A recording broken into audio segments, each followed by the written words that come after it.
Student start करते हैं class 12 maths का टॉपिक इंटीग्रेशन एक्सरसाइज नंबर 7। तो इंटीग्रेशन करने से पहले आपको मैथ्स का फर्स्ट बुक का एक्सरसाइज 5 का डिफरेंशिएशन के फॉर्मूले याद होने चाहिए, क्योंकि डिफरेंशिएशन आपको पता होगा कि क्या होता है, तो आप इंटीग्रेशन इजीली कर सकते हैं। और अगर आपको डिफरेंशिएशन नहीं आता है तो आप डिफरेंशिएशन वाली वीडियो में पहले देखिएगा। डिफरेंशिएशन के खासकर आपको फॉर्मूले तो याद होने ही चाहिए, ठीक है। तो इंटीग्रेशन एक्चुअल में क्या होता है, इंटीग्रेशन एक इन्वर्स प्रोसेस है। किसका? डिफरेंशिएशन का। तो इंटीग्रेशन क्या है? एक इन्वर्स प्रोसेस ऑफ डिफरेंशिएशन। तो डिफरेंशिएशन में आप क्या करते थे, कोई भी फंक्शन अगर एफ एक्स होता था, ठीक है, तो आप जब उसका डिफरेंशिएशन करते हैं तो आपको रिजल्ट जो मिलता था, मान लीजिए वो रिजल्ट है एफ एक्स, ये कैपिटल एफ एक्स है। अगर इसका मैंने डिफरेंशिएशन किया और मुझे रिजल्ट मिला स्मॉल एफ एक्स, यानी कि कुछ और रिजल्ट मिला, तो जब हम क्या करेंगे, इस डी एक्स को लेफ्ट साइड से राइट साइड में भेजेंगे, ठीक है। तो जब आप इसका क्या करेंगे, इंटीग्रेशन करेंगे। इंटीग्रेशन के लिए ये सिंबल होता है ऐसे ऐसे करके इलोंगेटेड करते हैं, एस को आपको थोड़ा सा लंबा करके लिखना है। तो जब ये एफ एक्स का with respect to D X आप क्या करते हैं, इंटीग्रेशन करते हैं, ये इंटीग्रेशन का सिंबल है। तो इंटीग्रेशन करते हैं तो आपको क्या मिलेगा, जिसका आपने क्या किया था, डिफरेंशिएशन किया था। मतलब समझ आया? यानी आपने किसी एफ एक्स फंक्शन का डिफरेंशिएशन किया तो आपको ये वाला फंक्शन मिला। और जब आप इस फंक्शन का डी एक्स की रिस्पेक्ट में क्या करते हैं, इंटीग्रेशन करते हैं, तो ये आपको जिसका आपने डिफरेंशिएशन किया था वही रिटर्न में मिल जाता है। तो इसलिए इंटीग्रेशन क्या होता है, एक इन्वर्स प्रोसेस है किसका, डिफरेंशिएशन का, ठीक है। इसलिए हम इंटीग्रेशन को एंटी डेरिवेटिव भी कहते हैं। इंटीग्रेशन का एक और नाम है एंटी डेरिवेटिव, एंटी डेरिवेटिव यानी डेरिवेटिव का इन्वर्स, ठीक है। तो एंटी डेरिवेटिव इसका एक और नाम है। किसको? इंटीग्रेशन को हम एंटी डेरिवेटिव भी कहते हैं। तो क्लियर हुआ? अब इसे हम एक एग्जांपल से समझ लेते हैं। जैसे कि आप क्या करते थे, साइन एक्स का डिफरेंशिएशन करते हैं, D by D x of sine x, तो आपको क्या मिलता था आंसर में, कॉस एक्स। अब आप इस डी एक्स को इधर भेजेंगे, ठीक है। तो आप जब इस टर्म का इस फंक्शन का डी एक्स के रिस्पेक्ट में इंटीग्रेशन करेंगे तो आपको क्या मिलेगा, आपको वापस साइन एक्स ही मिल जाएगा। यानी साइन एक्स का आपने डिफरेंशिएशन किया था तो आपको कॉस एक्स मिला था, और जब कॉस एक्स का आप इंटीग्रेशन करेंगे डी एक्स के रिस्पेक्ट में तो आपको साइन एक्स आंसर में मिलेगा। एंड साथ में यहाँ कुछ कांस्टेंट होता था तो आपका ज़ीरो, डिफरेंशिएशन में ज़ीरो आता था, तो यानी कि आपको कोई कांस्टेंट भी लगा के दिखाना होगा। क्लियर हुआ? तो डिफरेंशिएशन अगर आपको आता है फॉर्मूला, साइन एक्स का डिफरेंशिएशन कॉस एक्स होता है, तो जब आप कॉस एक्स का इंटीग्रेशन करेंगे तो आपको क्या मिलेगा, साइन एक्स। यानी जिसका हमने डिफरेंशिएशन किया था, जो रिजल्ट हमें मिला, अगर हम उसका इंटीग्रेशन कर देंगे तो हमको जिसका हम डिफरेंशिएशन कर रहे थे आंसर में मिल जाएगा। तो क्या हुआ, integration, inverse process of differentiation. And इसको हम और क्या कहते हैं, एंटी डेरिवेटिव। इसके अंदर ये जो एफ एक्स होता है, ये इसको हम इंटीग्रेंड कहते हैं। क्या कहते हैं, integrand. And D x denotes करेगा कि हम किसकी रिस्पेक्ट में इंटीग्रेशन करते हैं। तो अगर डी एक्स है तो हम एक्स की रिस्पेक्ट में इंटीग्रेशन कर रहे हैं, और अगर यहाँ डी टी हो तो हम टी की रिस्पेक्ट में करेंगे, यानी फंक्शन फिर हमारा टी की रिस्पेक्ट में होना चाहिए। तो डी एक्स है तो एक्स की रिस्पेक्ट में इंटीग्रेशन करना है, एंड अगर डी टी होगा तो टी की रिस्पेक्ट में करेंगे, जैसे हम डिफरेंशिएशन में करते थे। तो क्लियर हुआ? डिफरेंशिएशन आपको पहले थोड़ा सा फॉर्मूले वाइज याद होना चाहिए, समझ में आना चाहिए, देन आपको इंटीग्रेशन बहुत आसान लगेगा। तो मेनली आपको डिफरेंशिएशन के फॉर्मूले याद होने चाहिए कि साइन एक्स का डिफरेंशिएशन कॉस एक्स होता है, तो जो कॉस एक्स का इंटीग्रेशन करेंगे तो साइन एक्स होता है।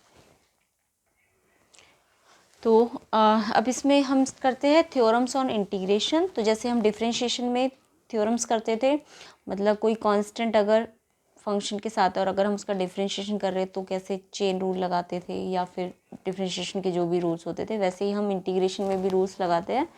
तो अगर हमारे पास एफ एक्स के साथ एक कांस्टेंट फंक्शन भी है, कांस्टेंट टर्म भी है, तो हम क्या करेंगे, ये कांस्टेंट को इंटीग्रेशन से बाहर ले लेंगे एंड जस्ट किसका इंटीग्रेशन करेंगे, एफ एक्स फंक्शन का।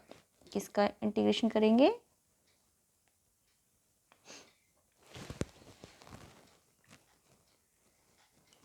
फंक्शन एक्स का इंटीग्रेशन करेंगे किसके रिस्पेक्ट में, डी एक्स के रिस्पेक्ट में। तो कांस्टेंट को आपको इंटीग्रेशन से बाहर ले लेना है एंड एफ एक्स का इंटीग्रेशन करना है डी एक्स के रिस्पेक्ट में। ओके, सेम अगर दो फंक्शन है हमारे पास एफ एक्स और जी एक्स, और या तो प्लस हो रहा है उनका, यानी कि उनके बीच में या तो प्लस का साइन है या माइनस का साइन है, तो हम जैसे डिफ्रेंशिएशन में करते थे, इसका डिफ्रेंशिएशन अलग करते हैं, इसका डिफ्रेंशिएशन अलग करते हैं, सेम एज इट इज़ हम एफ एक्स फंक्शन का इंटीग्रेशन को अलग लिख देंगे, सेपरेट कर देंगे, यानी कि एंड जी एक्स को बी डी एक्स के रिस्पेक्ट में इंटीग्रेट अलग करेंगे। अगर प्लस है तो प्लस लिखेंगे, माइनस का साइन है तो माइनस लिखेंगे। तो इंटीग्रेशन जैसे आप डिफरेंशिएशन में प्रॉपर्टी लगाते थे, यानी अलग अलग डिफरेंशिएशन करते थे, सेम ऐसे ही आपको इंटीग्रेशन में भी करना है अगर प्लस माइनस है दो फंक्शंस के बीच में। ठीक है, तो आप अलग अलग लेके इनका इंटीग्रेशन कर सकते हैं। नेक्स्ट इसमें जो प्रॉपर्टी लगती है, अगर आपके पास एक फंक्शन एक्स है और आप उसको डी एक्स के रिस्पेक्ट में क्या कर रहे हैं, इंटीग्रेशन कर रहे हैं, तो आपको आंसर में क्या मिलेगा, जी एक्स मिलेगा, जो भी उसका इंटीग्रेशन का आंसर होगा। और आपको पता है इंटीग्रेशन का आंसर वो मिलता है जिसके डिफरेंशिएशन से ये आता है। ठीक है ना, वो तो आपको क्लियर हो गया होगा। तो अगर आपको एफ एक्स का इंटीग्रेशन करके जी एक्स मिला, तो अगर आप फंक्शन एक्स की जगह अगर आपको ए एक्स प्लस बी दिया, यानी कि एक्स के साथ कोई कॉफिशिएंट दे दिया, अगर एक्स के साथ कोई कॉफिशिएंट दिया, यानी यहाँ पे तो एक्स सिर्फ एक्स होगा अगर, तो जी एक्स आ जाएगा। बट अगर फंक्शन में ए एक्स प्लस बी यानी एक्स का कोई कॉफिशिएंट दिया ए, तो आप क्या करेंगे, जी ए एक्स प्लस बी तो आएगा ही आएगा, साथ में क्या आएगा यहाँ पे, जो भी एक्स का कॉफिशिएंट होगा ए, वो जैसे आप चेन रूल करते हैं ना डिफरेंशिएशन में, बट यहाँ पे तो चेन रूल में ए यहाँ आगे मल्टीप्लाई हो जाता है एक्स का कॉफिशिएंट, लेकिन यहाँ पे क्या होगा, ए से ये चीज़ डिवाइड हो जाएगी। ठीक है, तो यानी कि जब हमारे पास एक्स का कोई कॉफिशिएंट होगा तो वो कॉफिशिएंट क्या होगा, डिवाइड में आ जाएगा जब हम क्या करेंगे, इंटीग्रेशन करेंगे। और कंडीशन लगनी चाहिए कि ये जो इसमें पावर है ना, ये जो भी यहाँ पावर होगी, वो जो पावर है वो 1 नहीं होनी चाहिए, -1 नहीं होनी चाहिए। क्या नहीं होनी चाहिए, -1, यानी ये डिवाइड में नहीं होना चाहिए। अगर ये डिवाइड में नहीं है, डिवाइड जब -1 का मतलब ये 1/, समथिंग होगा। क्लियर हुआ, यानी n की पावर यानी जो भी इसकी पावर है वो -1 नहीं होनी चाहिए, तो हम ये कंडीशन लगा देंगे। अदरवाइज -1 के लिए तो फिर लॉग वाला फॉर्मूला बनेगा। जब हम फॉर्मूला डिस्कस करेंगे इसका तो मैं क्लियर करूँगी उस चीज़ को। तो अगर x है एफ एक्स, तो आंसर में जी एक्स मिलेगा आपको, यानी कि x का कोई कॉफिशिएंट नहीं है तो x एज इट इज़ आएगा। ठीक है, और अगर x का कोई कॉफिशिएंट है तो जो भी x का कॉफिशिएंट होगा वो डिवाइड में आएगा। एंड कांस्टेंट तो यहाँ पे हम इंटीग्रेशन करते हैं तो एक कांस्टेंट तो आता ही आता है। क्लियर हुआ, तो ये प्रॉपर्टी का यूज़ हमने या थ्योरम्स का यूज़ हम अपने जब फॉर्मूले करेंगे या फिर न्यूमेरिकल सॉल्व करेंगे तो हम वहाँ पे करेंगे। अब नेक्स्ट हम इसके फॉर्मूले देखते हैं। तो चलिए स्टार्ट करते हैं इसके फॉर्मूले। तो फॉर्मूले क्या है इसका, इंटीग्रेशन का। जैसे डिफरेंशिएशन में तो आप फॉर्मूला क्या लिखते थे, एक बार मैं डिफरेंशिएशन का याद दिला देती हूँ आपको। आप क्या करते थे, जब भी कोई एक्स की पावर एन का आप डिफरेंशिएशन करते थे d/dx, तो आप क्या करते थे, एक्स में एक पावर, जितनी भी पावर होती थी वो एक पावर लेस कर देते थे, और ये जो पावर होती थी ये यहाँ आके आ जाता था। तो ये तो आप डिफरेंशिएशन में करते थे। ठीक है, तो हमें पता है क्योंकि इंटीग्रेशन जो है आंसर इसका, जब मैं इंटीग्रेशन करूँगी तो मुझे x की पावर n मिलेगा। ठीक है ना, यानी इसका जब इंटीग्रेशन करेंगे तो हमें क्या मिलेगा, x की पावर n। तो इंटीग्रेशन के जो फॉर्मूले होंगे वो थोड़े से चेंज हो जाएंगे। ये डिफरेंशिएशन का फॉर्मूला होता है, जो भी पावर है, जैसे x की पावर 3 है तो आप क्या करते थे डिफरेंशिएशन में, ये पावर आगे और x में एक पावर कम कर देते थे। ठीक है, तो ये तो क्या होता था डिफरेंशिएशन। बट इंटीग्रेशन में क्या करना है, अब इंटीग्रेशन के फॉर्मूले देखते हैं। इंटीग्रेशन में देखिए क्या करेंगे, इंटीग्रेशन में अगर x की पावर n का हमें इंटीग्रेशन चाहिए और किसके रिस्पेक्ट में चाहिए, dx के रिस्पेक्ट में, तो हम क्या करेंगे, x की जो भी पावर होगी उसमें 1 पावर ऐड करेंगे।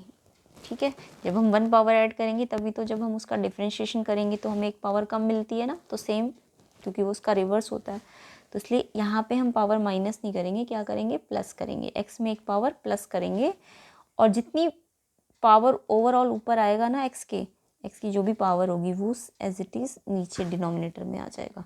क्लियर हुआ, x की पावर n हो तो x की पावर n+1 करेंगे, एंड जो पावर आएगा वही डिवाइड में आएगा। बट एक कंडीशन याद रखना, n की वैल्यू -1 नहीं होनी चाहिए, क्योंकि अगर x की वैल्यू -1 हो गई तो वो 1/x हो जाएगा। एंड 1/x आपको पता है वो किसका डिफ्रेंशिएशन होता था, log x का। क्लियर हुआ, log x का डिफ्रेंशिएशन 1/x होता था, तो इसलिए 1/x का इंटीग्रेशन के लिए ये वाला फॉर्मूला नहीं लगेगा। तो लगेगा क्या, अभी मैं बता देती हूँ। 1/x का जब हम इंटीग्रेशन करेंगे तो हम देखते हैं ना इंटीग्रेशन ये किसके डिफ्रेंशिएशन से आया है, 1/x किसका डिफ्रेंशिएशन होता है, log x का। तो इसलिए n-1 जब होगा, अगर x के ऊपर n की वैल्यू -1 होगी, यानी ये वाला केस, तो हम ये वाला फॉर्मूला नहीं लगाएंगे, हम log x का फॉर्मूला लगाएंगे। क्लियर हुआ, क्योंकि इसका डिफ्रेंशिएशन log x होता है। ठीक, तो जिससे मैं इसको एक एग्जांपल से समझाती हूँ। यानी कि अगर हमारे पास x की पावर मान लीजिए 3 है, अभी मैंने आपको डिफ्रेंशिएशन करके दिखाया था, अब मैं इसका इंटीग्रेशन करके दिखा रही हूँ। तो अगर x की पावर 3 है और इसका इंटीग्रेशन करना है, तो ये x की पावर 3 में एक पावर ऐड हो जाएगी, और जो पावर टोटल x पे होगी वही पावर आपकी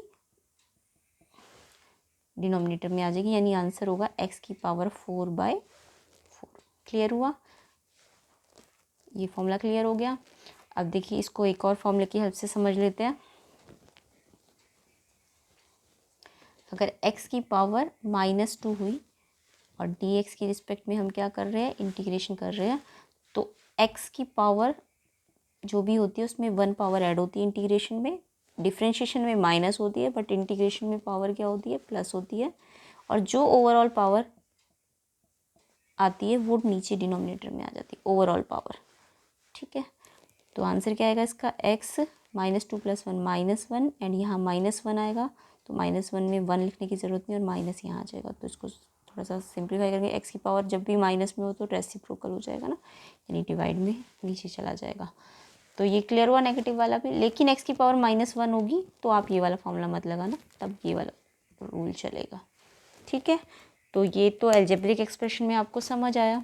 अब एक और अलजेब्रिक एक्सप्रेशन देखते हैं। अभी मैंने थोड़ी देर पहले आपको जब थ्योरम समझाई थी तो मैंने आपको कहा था कि अगर कोई फंक्शन जस्ट x नहीं है, ax + b है, ठीक है, और dx की रिस्पेक्ट में इंटीग्रेट होना है, तो आप उसका आंसर, ये देखिए यहाँ पे 1 पावर है, ठीक है, तो आप सेम यही फॉर्मूला लगाइए, ax + b पे पावर 1 की जगह कितना हो जाएगा, 1 है तो 1 + 1, एंड डिवाइड में क्या आएगा, 2। ठीक है, एंड डिवाइड में 2 आएगा, और जो भी x का कोफिशिएंट है वो भी किस में आ जाएगा, डिवाइड में। यानी आप इसे x ही की तरह ट्रीट कीजिए।